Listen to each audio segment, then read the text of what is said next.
Halo WPC Lovers, ketemu lagi dengan kami ngobrol bahas tentang permasalahan kulit. Hari ini saya sedang ada di WPC Cabang Serang. Nah, di sebelah saya ini ada Dokter Irma. Oke, dengan Dokter Irma.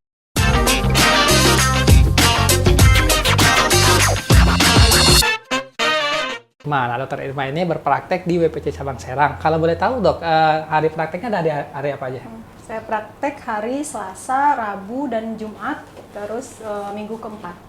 Oke, nah buat kalian yang ada di sekitar Serang dan sekitarnya dok ya, yang ingin konsultasi ke WPC Cabang Serang, kita tutup kedatangannya, konsultasikan segala permasalahan kulit kamu, dan kamu akan dapat rekomendasi terbaik ya dok ya atas segala permasalahan kulit kamu oleh dokter ahli kami.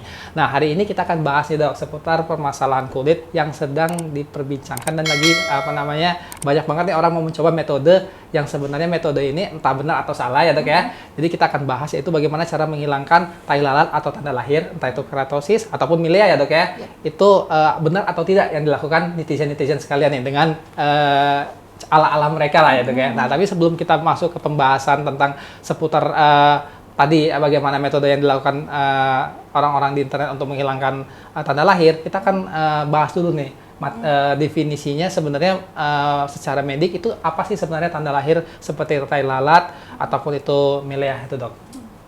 Oke, jadi tai lalat itu ya kalau di bidang medis itu disebutnya nevus melanosit ya. Oke. Gitu. Jadi nevus melanosit itu Jadi ada hiperplasi sel melanosit. Jadi ada perkumpulan sel pigmen gitu ya di situ di suatu tempat gitu. Untuk jenis-jenis nevus sendiri ini ada banyak sebenarnya ini. Jadi ada nevus otak, nevus Becker, nevus ori, dan nevus melanosit ini sendiri gitu.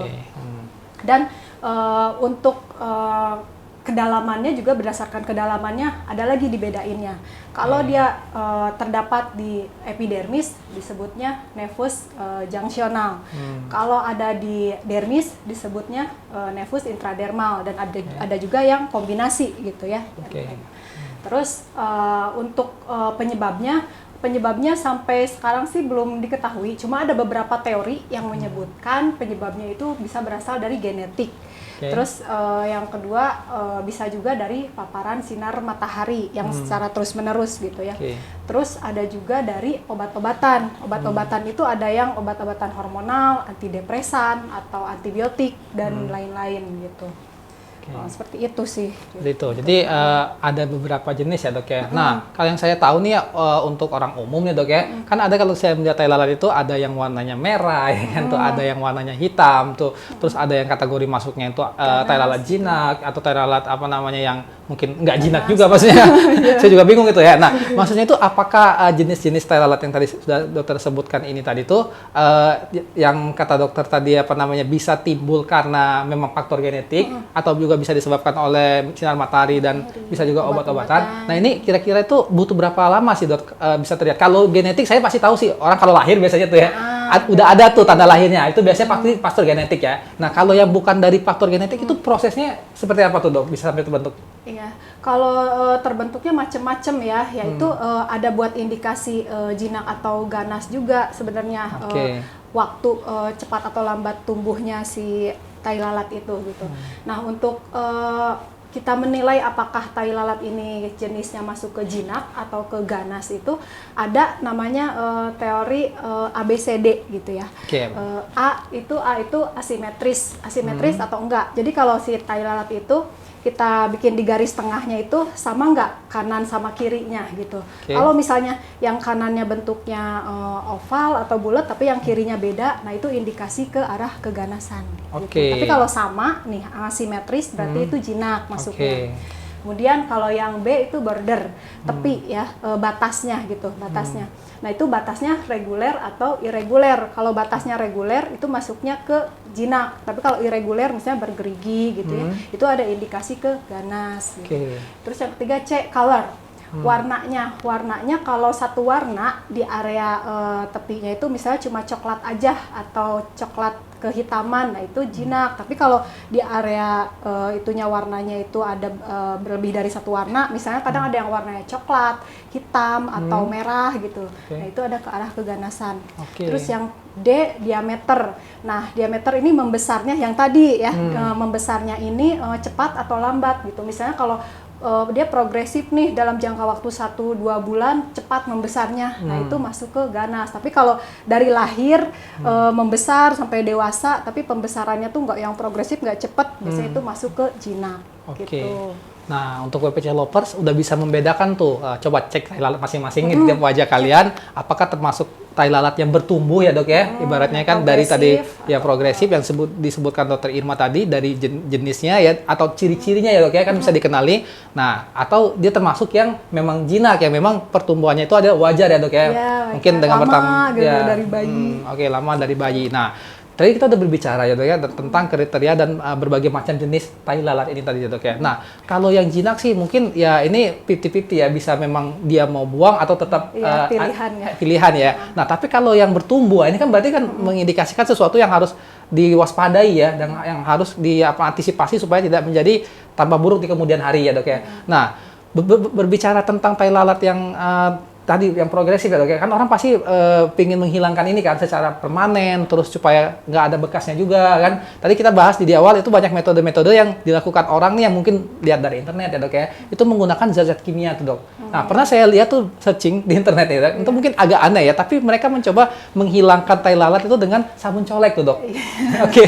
Dengan sabun colek, entah dia belajar dari mana, tapi mungkin karena ada orang yang pernah nyoba-nyoba dan katanya ada hasilnya, nah itu dipakai itu sabun colek tuh dok untuk menghilang, atau zat-zat kimia tuh dok yang sifatnya itu sangat abruptif yang sangat ablatif ya, itu katanya bisa mengikis dan katanya bisa hilang. Nah, sebenarnya hal-hal yang dilakukan oleh netizen ya dok ya, yang mencoba-coba riset menghilangkan tai lalat dengan caranya mereka sendiri, ini kira-kira berdampak negatif nggak di kemudian hari, atau kira-kira aman nggak sih dok sebenarnya?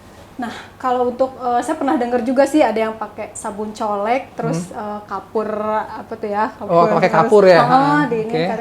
Nah, itu kan kalau sabun colek bertemu kapur barus itu akan bersifat iritan nanti ke kulit gitu. Jadi nanti kulit jadi lebih rentan iritasi. Yang ditakutkannya itu infeksi. Nanti kalau sudah ada infeksi, bisa ada kemungkinan jadi timbul scar. Kalau udah scar malah jadi itu permasalahan baru lagi kan gitu. Jadi baiknya memang mendingan udah konsul aja ke dokter biar dicek dan biar tahu ini tuh sebenarnya jenis tai lalat yang jinak kah atau yang ganas kah gitu. Takutnya ternyata pas udah dipakein sabun colek segala macam ternyata bukan tai lalat ya, atau apa namanya yang lain gitu ya. Oke, jadi itu sangat berbahaya ya dengan melakukan tindakan-tindakan eksperimen yang sifatnya itu cuma dari Google atau pengalaman orang yang sebenarnya kita nggak tahu ya proses dia apakah benar pakai itu, atau kadang kan di YouTube juga biasanya tuh orang selalu bikin testimoni itu pakai ini ternyata ada hasilnya gitu kan. Jadi ya harus hati-hati ya menyeleksi informasi, lebih baik tanyakan ke ahlinya ya, dalam konteks ini dokter estetik yang memang lebih tahu ya pemahaman baik dari segi medikalnya, dan penggunaan metodenya untuk penyembuhannya pun harus dengan cara yang benar-benar direkomendasikan ya dok ya, dengan dokter estetik. Nah, kalau berbicara tadi cara itu udah pasti salah nih dok. Nah, kira-kira tuh cara yang aman tuh sebenarnya seperti apa dok untuk menghilangkan tai lalat ini? Biasanya kalau di Wijaya Platinum sendiri ya, kalau misalnya ada kasus seperti itu, tai lalat, misalnya pasien konsul, biasanya setelah kita anamnesa yang ABCD tadi ya, dan ternyata bisa diambil, bisa dibuang, itu biasanya kita pakai metode, bisa pakai kauter, bisa pakai laser CO2 gitu. Biasanya itu untuk menghilangkan tai lalat tadi ya. gitu. Nah, kalau tadi kan menyebut alat ya kauter ya dok ya. Nah, kauter ini diapakan sih dok? Prosesnya itu gambarannya? Kauter itu sebenarnya kauter itu berasal dari bahasa Latin ya, yang artinya itu penghancuran jaringan. Nah, di dunia medis kauter ini memakai energi listrik, jadi kita sebutnya elektrokauter. Ya. Nah, elektrokauter ini jadi nanti alat untuk menghilangkan jaringan, diantaranya biasanya yang kita hilangkan tuh bisa tai lalat, keratosis seborrheic, yang biasanya disebutnya tuh kutil lah ya, bahasa ini gitu umumnya ya. Kutil. Kalau di medis tuh keratosis seborrheic gitu, skin tag gitu, milia gitu dan sebagainya.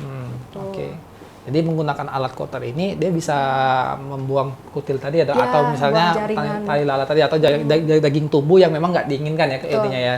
Dan proses ini pasti meninggalkan bekas nggak sih dok? Kalau untuk bekas downtime gitu ya, biasanya kita kan kalau setelah tindakan untuk tahapannya sendiri dulu ya. Kalau tahapan sendiri itu pertama datang dibersihkan, kemudian dikasih krim anestesi, kemudian tindakan. Nah setelahnya itu kan nanti dikasih krim anti iritasi gitu ya, atau bila perlu dikasih krim-krim lain untuk mempercepat penyembuhan dan mencegah infeksi gitu. Untuk menghilangkan bekas-bekasnya. Dan lagi nanti kalau misalnya untuk menghilangkan bekas setelahnya, kalau lukanya udah kering, itu ada lagi metode-metode lain, seperti bisa dibantu chemical peeling, miracle radiance whitening. Jadi dikombinasi dengan treatment lainnya ya untuk pasca setelah treatment Kotter itu dok ya. Jadi dibuang dulu jaringan kulit yang memang tidak diinginkan tadi ya dok ya. Terus tanda lahirnya sudah hilang, nah bekasnya itu bisa di-maintain berkala dengan treatment ya tentunya dok ya. Dan kira-kira ini menimbulkan efek samping nggak sih treatment Kotter ini dok kalau untuk jangka panjang? Misalnya kalau ada beberapa tuh yang tadi orang yang mencoba dengan eksperimen dengan menggunakan cairan kimia ya, itu kan pasti ada dampak buruknya kan bagi kesehatan kulit. Dan ada juga yang memang namanya tadi kita tahu ada kan tingkat kedalaman. Jangan-jangan yang dibuang cuma lapisan atas doang, tapi itu masih bisa bertumbuh kembali. Nah kalau dengan Kotter ini apakah benar-benar sampai ke akar-akarnya tuh dok? Ya biasanya kalau kayak tai lalat atau keratosis kita buang sih sampai ininya gitu, dan jarang timbul di tempat yang sama gitu. Gitu. Berarti benar-benar sampai ke akar-akarnya dan kalian udah pasti hilang tuh ya dok ya. Cuma tadi ada faktor yang eksternal ya yang mungkin bisa terjadi lagi adanya milea ya atau misalnya timbul di tempat lain karena tadi ada sinar UV dan faktor obat-obatan juga ya dok ya. Jadi memang tapi tetap bisa konsultasi dengan dokter supaya untuk mencegah tadi kembali ya. Tapi untuk membuang entah itu kutil, entah itu tai lalat itu udah bisa clear tuh dengan treatment Kotter dan nanti bisa di-maintain kembali dengan beberapa treatment tambahan seperti tadi peeling ya dok ya atau miracle radiance karena memang pasti ada yang sifatnya tindakan yang menggunakan laser ya dok ya, elektrik tadi pasti akan menimbulkan bekas dan bekas itu hal yang wajar ya dok ya. Iya, jangan khawatir, nanti bisa ada tindakan lain yang untuk menghilangkan bekasnya. Dan bisa dibantu krim juga, bisa dibantu krim juga. Lebih cepat. Nah kalau berbicara tadi kan kita udah tahu metodenya dok ya. Nah kira-kira kalau misalnya menggunakan metode ini bisa nggak sih di tiap tempat? Karena kan namanya tai lalat ya kan kita nggak tahu random ya biasanya kayak random beda kayak jerawat ya. Jadi kadang tuh timbul di daerah-daerah yang strategis seperti di sekitaran mata gitu atau di selipan hidung gitu kan dan bahkan ada di bagian tubuh gitu. Nah kira-kira masih bisa nggak menggunakan treatment ini? Untuk treatmentnya sendiri bisa gitu, bahkan kalau kayak keratosis seborrheic itu yang katanya kutil kecoklatan itu kan memang predileksinya itu biasanya di leher, di dada, di punggung gitu, dan itu bisa tetap. Saya juga pernah ya mengerjakan ini gitu di area sepanjang leher gitu, itu bisa sebenarnya. Jadi bersih ya dan aman sekali. Jadi tetap bisa walaupun dia beberapa daerah yang susah sekalipun ya dok ya bisa dikerjakan. Jadi buat kalian nih yang punya masalah tanda lahir dan pingin apalagi termasuk yang tadi ya dia progresif ya dok ya memang bertumbuh dan menandak ada ciri-ciri bakal menunjukkan bahaya di kemudian hari, lebih baik ambil langsung tindakan, bisa dibuang dengan tadi teknik Kotter supaya nanti di kemudian hari muka kalian juga nggak ada ini ya dok ya noda atau bekas yang mengganggu lah secara estetik ya, apalagi kalau udah bertumbuh itu udah warning ya biasanya dok ya, udah supaya tidak terjadi tumor kan. Tumor itu kan kalau misalnya dia terinfeksi dengan bakteri atau ada ya kerusakan jaringan lainnya itu bisa makin parah ya dok ya di kemudian hari. Jadi buat kalian lebih baik bisa konsultasikan ke dokter atau masih ragu nih termasuk tai lalat jenis apa, apakah bertumbuh atau tidak, mendingan tanya ke dokter ya. Dikonsulkan dulu, didiagnosa berdasarkan diagnosa yang tepat, nanti baru ditentukan apakah bisa menggunakan treatment dan perawatan seperti apa. Yang pasti jangan coba-coba ya dok ya. Daripada nebak-nebak ya. Daripada nebak-nebak atau cuma sekedar tanya-tanya di internet, nah itu sangat gambling sekali karena muka kalian itu sangat berharga ya dok ya. Kalau udah terjadi kerusakan lebih parah itu sangat sayang dan pastinya akan makan waktu dan biaya yang enggak sedikit lebih lagi kalau terjadi kerusakan yang makin parah. Hal sepele sih ya dok ya. Tapi kalau nggak aware dari sekarang, nggak bertindak dengan benar, nanti akan bisa jadi penyesalan kemudian hari ya dok ya.